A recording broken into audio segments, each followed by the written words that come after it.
Қайырлы күн. Renault Logan автокөлігі Logan 2, яғни көлік толық кілтін жоғалтып алған.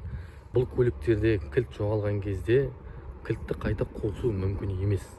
Бұның екі жолы бар. Біріншісі компьютер жақтан иммобилайзерді сөндіру керек болады.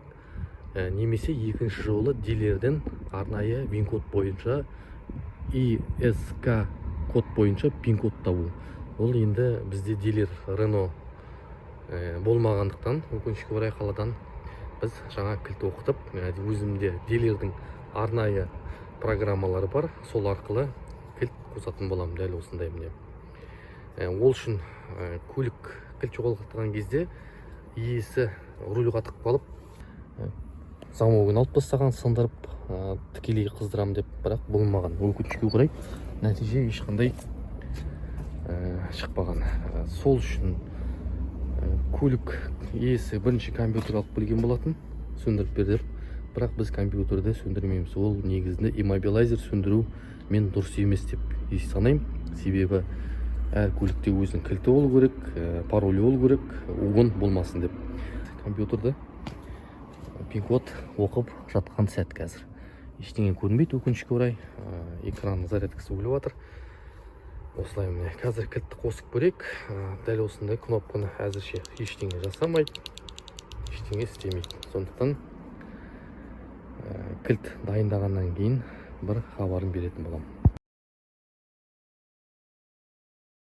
Кілтті оқытып жатырмыз, мастер кілт қылып, себебі жоғалған кілтте әр уақытта бірінші мастер кілт сұрайды.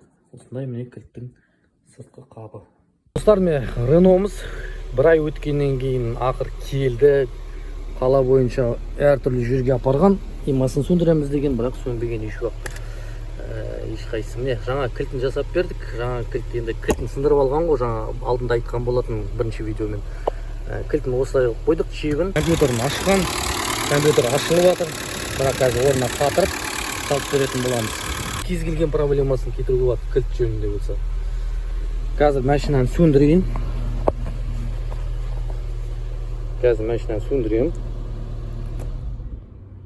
Көлік сөнді. Міне жаңа кілт. Кілтті қазір кілтейміз. Кілтенді. Ашамыз. Ашылды. Кілтейміз. Ашамыз. Осындай су жаңа кілт жасап берген болатынбыз. Хабарласыңдар достар.